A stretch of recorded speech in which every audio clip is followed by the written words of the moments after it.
the line on this four. Always been playing it too wide with his first and second delivery. It's a very good start by Jeremy Henry to a very long jack.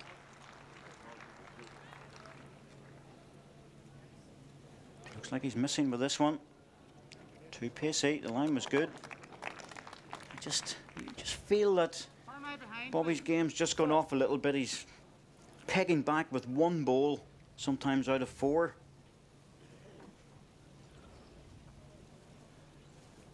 I just keep expecting Jeremy to lift a 3 or a 4 at some stage.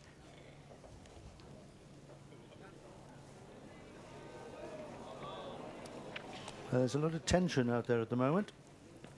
Very relaxed character normally, Jeremy Henry, but he's feeling it at the moment. Well, I have to admit it's very, very hard for them. Jeremy, a guy who's normally very, very laid back about things, very good temperament. Bobby Donnelly looking for just one good bowl now to clinch victory. He's got a great try here. Can he pick it up? Yes, he has. Surely that's the shot. Yes, it's 2 inches short of the jack. Jeremy Henry's got a good second bowl in, but that isn't good enough for him. He has to take the shot this end to stand any chance of winning the match, the championship and the gold medal. Great bowl there from Bobby Donnelly, who acknowledges it in traditional style. 1 to South Africa, a championship live. Well, it is, and Jeremy Henry's still got chances, of course. That's his own bowl. The blue one, he just wants to tap off that. I can't say it's easy because it's not. The forehand, if you go a little bit wide, goes straight on you. The backhand, well, the backhand might be the one to play with weight on this occasion. The danger is of pumping the short ball onto the jack and they both land in the ditch. And of course it is a toucher, David. Now we get letters about touchers. Why do markers mark the bowl with chalk if they strike the jack? Well, this is a good indication. If the toucher goes into the ditch, it remains alive, and Jeremy Henry will be well aware of that. It's a risk he takes by playing weight on the backhand. Well, it's the right shot to play because he really has to attack this. He knows if he can edge the ball off, he's got a chance. He's good at these big drives. Oh, just off it. And I would suggest that Bobby Donnelly would be well advised to start thinking of a blocker here. Didn't miss it by much, but a short ball in the way. Oh, that would make life very difficult. And remember, Bobby Donnelly's got 2 balls left. Well, the more observant viewers may have noticed a blue bowl appear at the bottom of the picture just now. It was Jeremy Henry's bowl bouncing off the bank and coming back onto the green. Well, it hadn't touched the jack in its original course, so that has been removed. It was a dead bowl. So there are no really good back bowls at the moment. This is Bobby Donnelly going for that blocker, we think. Oh, he certainly is. Oh, this will only be halfway down the rink. He needs to bend a little more. That's not going to do anything. The backhand's still open with that. The ball only has to travel 14 metres to be in play. And Jeremy Henry, well, Jez, you've no choice. You have to go again. It's not a happy position. It really is not. I mean, the other problem, David, for Jeremy here is if he does hit the jack in pass, the bowl in passing, it's likely to lock in on Jeremy's nearest bowl and push that out. It's a nightmare position. It is. It's so difficult. He has to go for it. Sometimes whenever you've got a situation like this, the decision's almost made for you because you know you have to play the shot with weight and just pray that you hit it and get a good result. Yep. First of all, you've got to hit it. That's number one. And then you just cross your fingers and hope that the result goes your way. It's likely to go against him, I have to say. If the toucher goes into the ditch, he'll be shot against. If the toucher hits against his own second bowl, he will lose the shot. This is his last chance, his last hope of staying in the championship. He's assured the silver medal. He'd like the gold. Playing with much less weight. Playing with controlled weight. If he gets this, it'll be a brilliant delivery, and it's very close. Oh, missed the jack by an inch, and Bobby Donnelly celebrates. His both arms went in the air then when he realized that Jeremy Henry, the young world champion, had missed in his attempt to steal the shot back. The 39-year-old Commonwealth Games debutant, Bobby Donnelly, wins the... England's success in the 2002 Commonwealth Games at Manchester didn't just happen. Sport England has to be thanked for their contribution in supplying the money to make lots of things possible. Now, Tony Alcock, of course, has to be recognised for his contribution because he organised everything and did it so well. And, you know, a lot of hard work was put in. You know, gold medals just don't happen. They have to be won, and everything was done very, very professionally. And I think, you know, that's the way for the future. We hope you've enjoyed the clips of action from the outdoor game. Part 2 is devoted to the development and growth of the indoor game, and in particular, the World Indoor Singles Championship.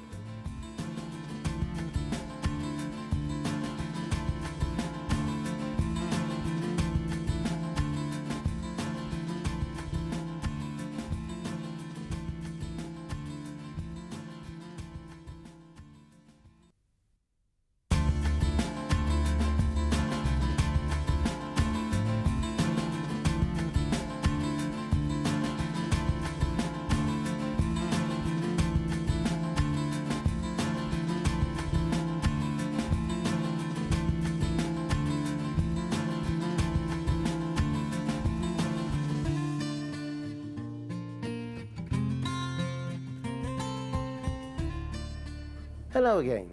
In part 1, we looked at the outdoor event. In part 2, we're going to look at indoor bowls.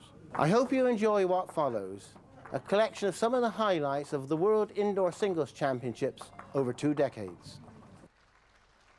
BBC Scotland pioneered a big annual event in Coatbridge that in 1979 turned into the World Indoor Bowls Championships. And there are no prizes for guessing who won it for the first 3 years.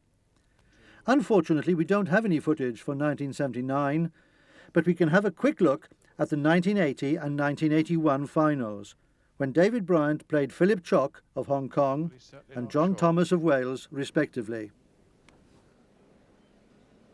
I don't think he'll get back in time. No, he won't. The game's all over. There it is.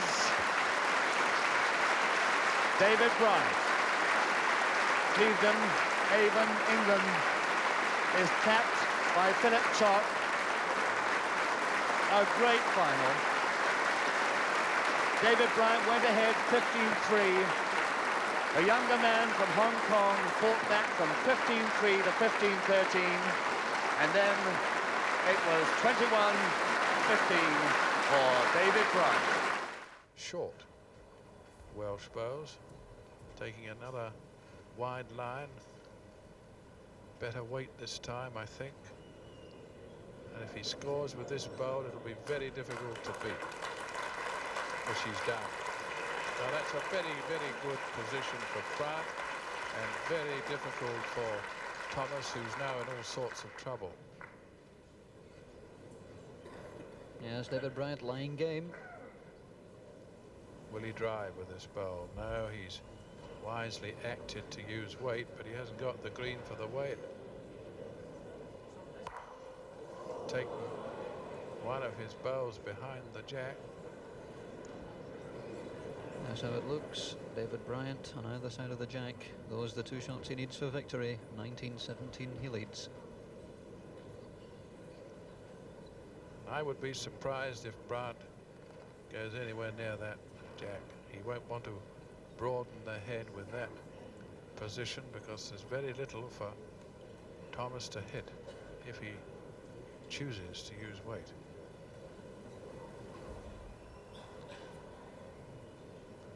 Well, I knew he wouldn't go anywhere near the head, but he's wanting to stop the draw on this forehand. It'll be a hazard, but he can get inside it with a little running. Can Thomas, if he chooses to play the shot. He's in a desperate position. It is indeed. John Thomas, this 31-year-old Welshman, undefeated so far in the championship, including a win over David Bryant in the qualifying stages, has this ball to prolong the match.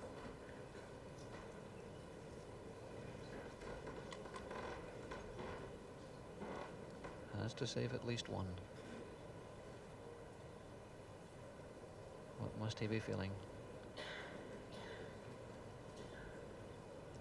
He needs to have the ball of his life here. It's all over. He's missed, it's all over, and David Bryant, for the third successive time, is the Embassy World Champion. 21-17 the score after a marvellous final, which looked to be going all Bryant's way, right up until the 14th end, and then this fighting Welshman came right back into the game at Bryant under all sorts of pressure, but in the end, David makes it the hat-trick, 21-17. So the trophy will be presented to the champion by Mrs. Jenny Collingridge, the wife of the personnel director of the sponsors WD and HO Wills. For the third time he comes up to receive the trophy and a cheque for £2,500 as the Embassy World Indoor Bowls champion for 1981. As if to emphasise Scotland's hold on the sport, John Watson and Bob Sutherland were the next two winners of the World Indoor Singles title at Coatbridge. John Watson defeated an up-and-coming Irishman, Jim Baker, in the final. He can draw a good second on the forehand. He's got to save 2 shots to stay alive. His only hope if he drives is making direct contact with the jack, and I'm not so sure he can do that. He's drawing. So this the pressure bowl to end all pressure bowls. To stay in this World Championship final, Ireland's Jim Baker, he's driving.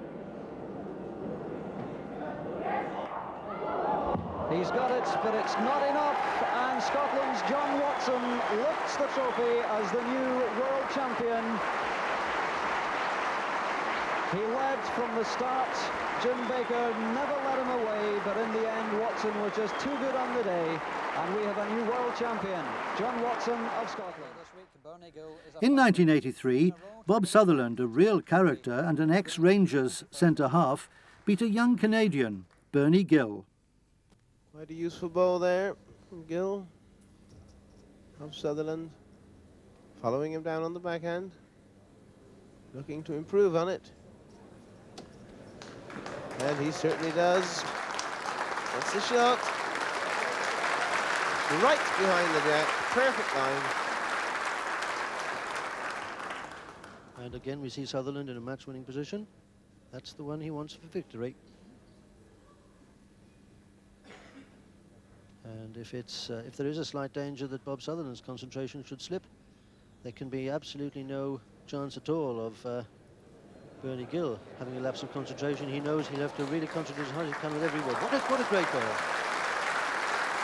Again we see the young Canadian bowling a great wood under a great deal of pressure. Match against him now. And another toucher from the Canadian. Well, he's certainly not giving up, David. He hasn't played at all badly. It's just been Bob Sutherland's consistency and sheer brilliance at times that has opened this gap.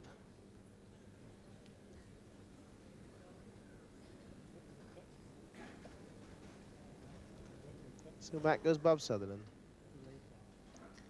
He has the knowledge, of course, that he's got a very close second. He's not going to lose many, and there's an old saying, you don't go far on singles. So as long as Bob can keep pegging Bernie down to singles, he must have a loose end in a moment to allow Bob to run out.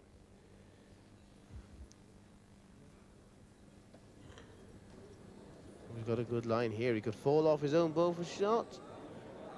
No, he just rocks it, falls back.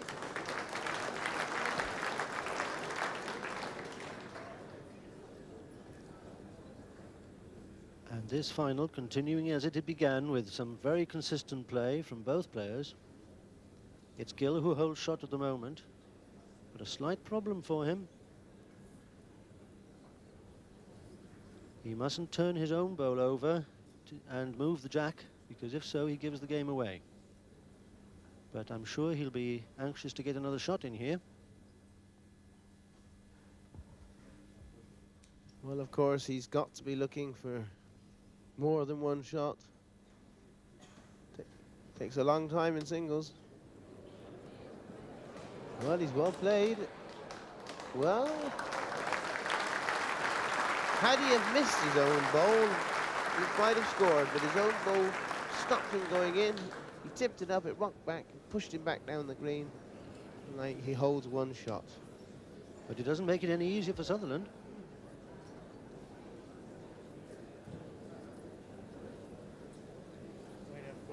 Before that last delivery of Gill, there was a good chance on the backhand for Bob Sutherland, but his access to the head has been barred on the backhand. Forehand delivery.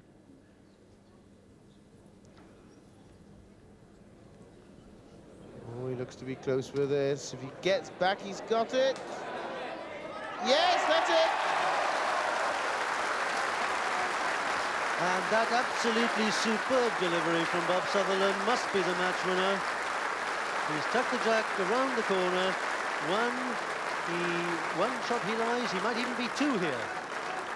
He doesn't need to, of course, but it's always useful to have two, just in case your opponent takes the one out. Well, it's the position as well, David, isn't it? I mean, what is Bernie going to do? Any movement on the jack, it must come back to Bob's back bow. It's difficult to see what he can play. And with only one wood left, it has to be a magnificent wood. He must be able to find a way of getting in there. He's studying it from every possible angle. 6 woods in the head, and look how close they are. The furthest wood is only some 14 inches away from the jack.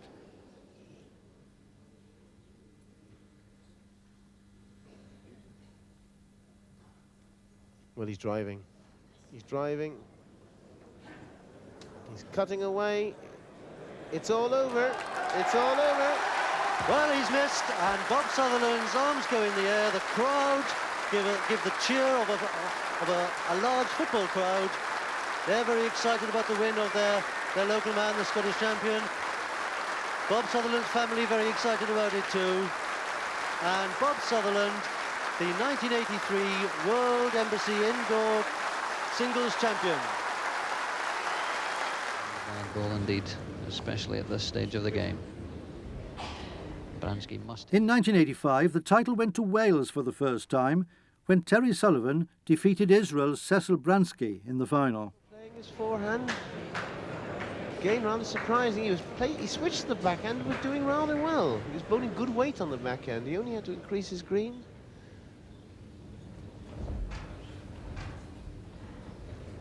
In this direction, whilst both these players have been playing forehand, it's been Terry Sullivan that's been coming out on top.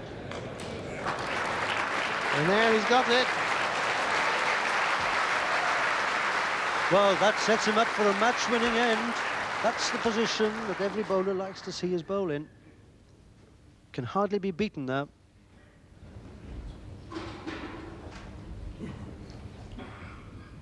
I feel it'll take 2 bowls to beat this excellent shot.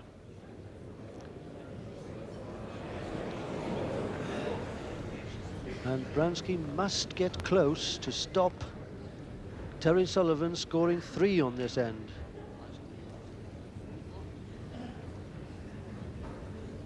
Wonderful chance for Sullivan.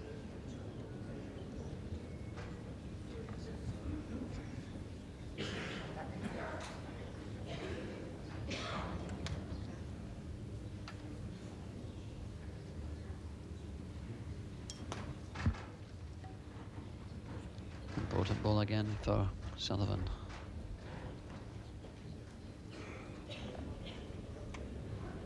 Can he get another one in? Overweighted. Too much. It's not bad. The applause from the crowd suggesting that they have spotted that if the jack should spring, it's a good positional bowl.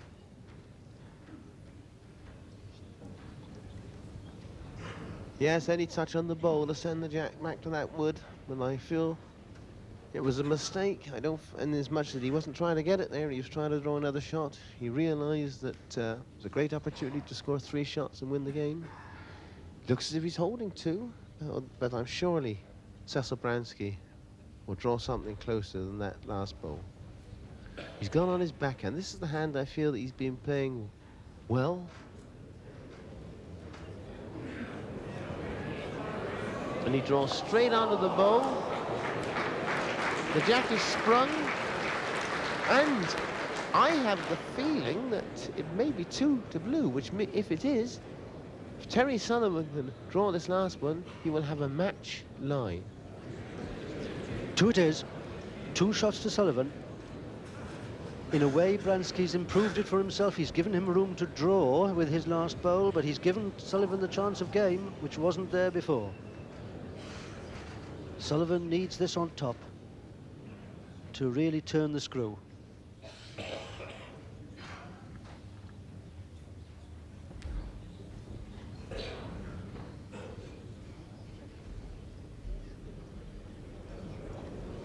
Can he clear the front? Can he get round it? He can. Well, it's fallen back. Yes, it's in. Well, here we have a match-winning situation. Now, what is Cecil Bransky going to do? He has played nothing on the forehand side of the rink. I think that last bowl, toppling over and partly blocking the forehand, will make him play the backhand, and in my opinion,